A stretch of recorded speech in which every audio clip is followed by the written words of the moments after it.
We'd never do that. Never, never, never. Was Facebook ever willing to share user data with the Chinese Communist Party? Yes, Senator. In fact, they had a plan for that, didn't they? Here's some more documents, internal documents. Update, I spoke with the China team yesterday. They flagged a potential complication arising from our negotiations with the Chinese government.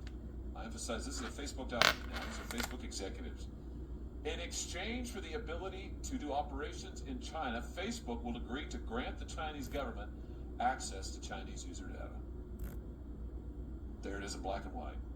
Facebook will agree to grant the Chinese government access to Chinese user data, including Hong Kongese user data. And then they talk about they're going to have to get their Hong Kong citizens to re-agree to terms of service so they can slide this right by them.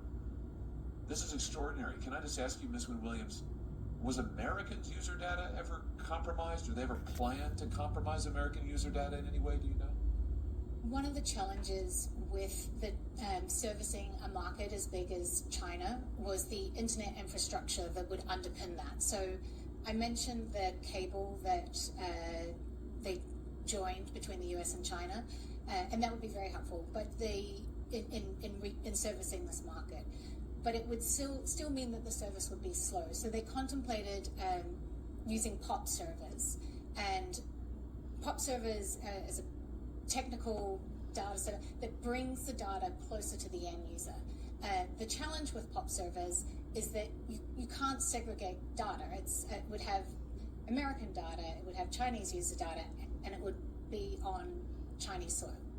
So I want to just be clear about this. Here in this document, Facebook is talking about making Chinese user data available to the Chinese government because they're going to store that data in China. Is that correct? Correct. But when you store that data in China, Americans who exchange messages or other information with Chinese Facebook users, that would mean the Chinese government could get access to the American data as well. Is that correct? Through the POP servers, potentially, yes. And Facebook was willing to take that risk? Yes, there was a lot of discussion about this, and ultimately, yes. I mean, this is extraordinary.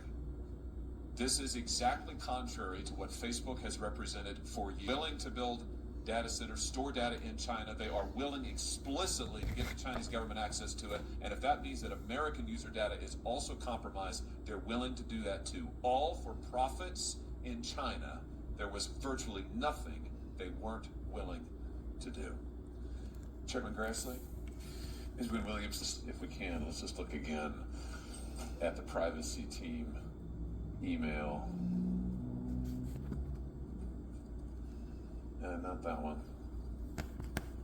So this is, and just so members of the press understand, the committee's in possession of this document. We have blacked out, as you can see, we blacked out the names. We have those names. Of course, we'll follow appropriate team. They flagged a potential course of potential complication of course of negotiations with the Chinese government. Let's just stop there for a second. Someone pointed out to you that Mark Zuckerberg testified under oath that he didn't know what the Chinese government's terms would be to operate Facebook in China because they were banned, quote unquote, in China. So he just had no idea. He was saying this as late as 2017, 2018. He just had no idea what the terms would be.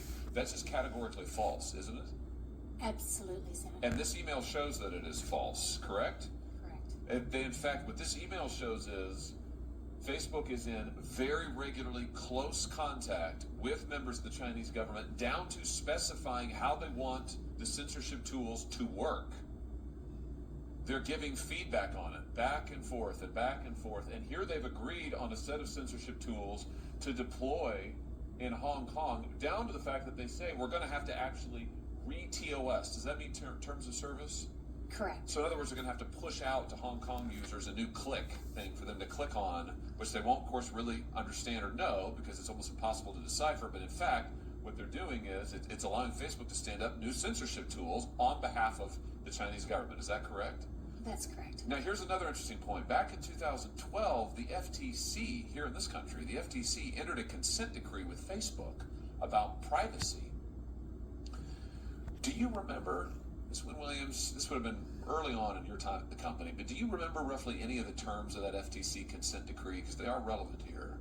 I do, Senator. They were intended to prevent Meta from deceiving people about the extent to which they collect and share their data? Yes. So the part of the order is, and let me just quote, Facebook shall not misrepresent in any manner, expressly or by implication, the extent to which it maintains the privacy or security of covered information, end quote, which is user data. Now, Facebook is under a consent decree with the FTC on this basis, and yet they are deliberately misrepresenting across the world the security of user data. They are negotiating with the Chinese government to turn over user data, grant the Chinese government access to Chinese user data, including the Hong Kongese, including Taiwan, and yet they're representing to American government officials, no, we don't do that. We don't do that. In fact, they testified under oath. We don't make user data available.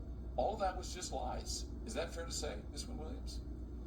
Senator, many decisions have been made, and they were all premised on the basis that Meta would hand over Chinese user data to the Chinese Communist Party. So in addition to lying to Congress on what seems like a fairly regular basis, lying about suppressing dissidents, lying about setting up censorship tools, they've also arguably violated FTC consent decrees. And we have the documentation. This isn't just Ms. Wynne-Williams' opinion. This isn't just her recollection. We have the documentation with the Facebook employees, who I might add are high-level, executive-level employees,